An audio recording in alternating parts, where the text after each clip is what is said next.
on the market for a little while now, and in most cases you would think that something like this would move pretty quickly. It's a single family home and an attached ADU. The main part of the home is a little under 1,200 square feet, and we're a little under 400 square feet here.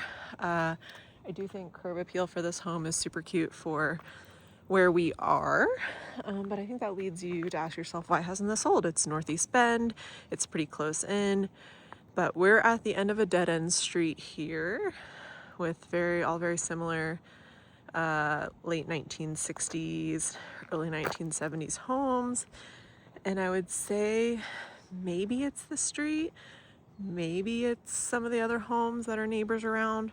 Personally, I don't think it's that bad, but you can tell that it's definitely some more blue collar, maybe some rentals, and some homes in need of repair. I actually know someone who owns a home in this neighborhood, and we just bought them another primary residence, and they're using that as a rental. So if that gives you any idea about the demographic.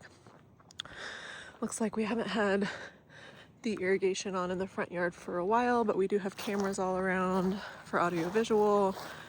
It looks basically well maintained. Paint maybe recently done, but perhaps some deferred maintenance in the paint department in a few spots. We've got this gate with this extra area around the outside of the house, and it leads into this quite spacious backyard with some nice mature trees. Kind of a nice blank slate, but okay, here's another thing I think to consider is just power lines. You've got one of your power poles is in your backyard, and then a few lines across the back. I would say relatively unobtrusive, but definitely a fixture and something you need to consider with all of these trees. I think the roof looks like it's in pretty good shape. This deck, I think, probably has seen better days. But what I'm noticing so far is really quiet, which is lovely. Looks like at some point there might have been a little canal or irrigation canal or a water feature back here. But these trees are both beautiful and slightly scary, I think.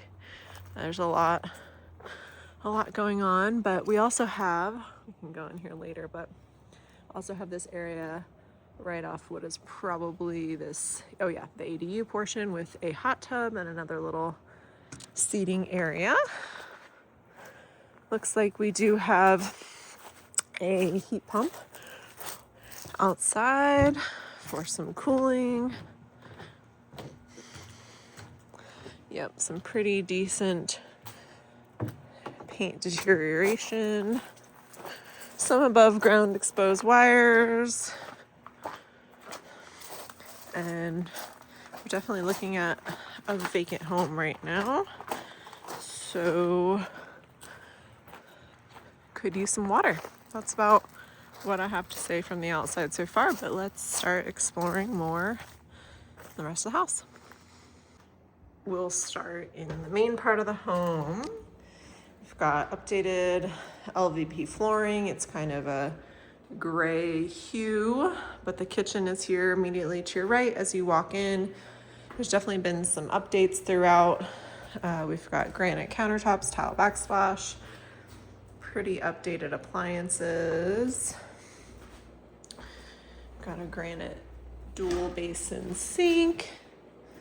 It does feel a little bit like this has been a rental, like just some things that maybe primary homeowners might take care of. And I can't quite put my finger on it, but I think I'm getting a little bit of a cat smell, perhaps. So this main home does not have cooling. It is the ADU that I think that heat pump is connected to, so we'll check that out in a minute. This is probably the strangest feature, is having the washer dryer, but it's a nice washer dryer unit in the main living area. I've also got a wood stove. Nope, this is actually a pellet stove. Just kidding. Pellet stove. And then our view to the backyard, which is quite private. It's dark in this room because there are no overhead lights. There's probably some wall switches around that we don't know about, or not. And then we've got 3 bedrooms and 2 full bathrooms in this direction. So a lot of times washers and dryers, of course, are located in closets like this, but not this one. Got a crawl space access here, so maybe that's partly why. So first little bedroom. This home has all baseboard electric heat, but we do have newer windows. And it does feel like the interior paint has been done recently. Still just have single mount light. We've got 1 full bathroom here. Kind of a fun color, green. Bathroom vanity top, but the showers do have tile surround here, which is always a nice feature, and then having a shampoo nook as well. So that looks good. And then got second bedroom, which is significantly bigger than the first one. Also at the front of the house.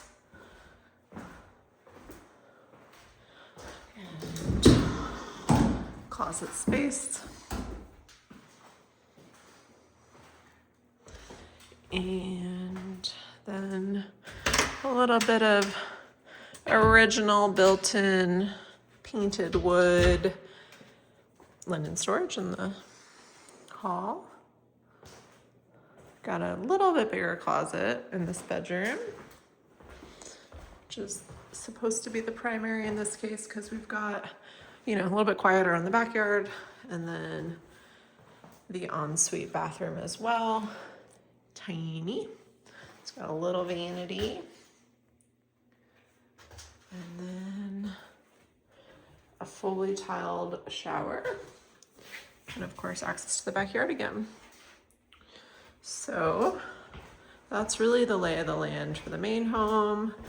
3 bedrooms, 1 end, pretty standard 1960s, 1970s layout, a little under 1,200 square feet. And we'll go check out the ADU. So there is a little access gate from the main house to here, but mostly I think this is meant to provide some division. Looks like this was the original garage space potentially, and that's why, that makes sense. That's why the washer and dryer's there. So this is the converted garage. We've got newer cabinetry, quartz countertops, but I think this is a stretch to say that it's 1 bedroom because really what we're looking at here is a studio. This whole thing, there's no designated separate bedroom, but this certainly could make a sweet little nightly rental for some extra income doing the STR permit type 1 process. Got a sliding barn door with a frosted glass door panel. Looks like tile, but not tile. Yeah, just one of those tile look fiberglass surround showers.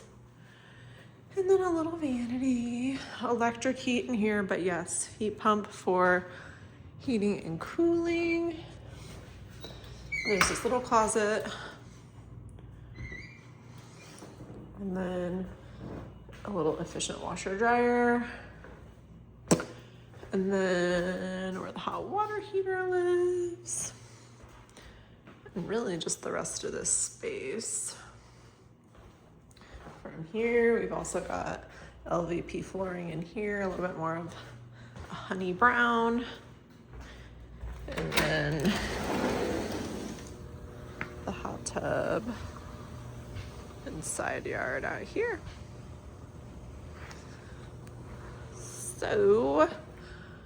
This is currently priced just under 600,000. Potential for house hack, a little bit of income potential, renting out both sides individually to optimize it, but certainly an interesting little property in a neighborhood that I could see continuing to improve.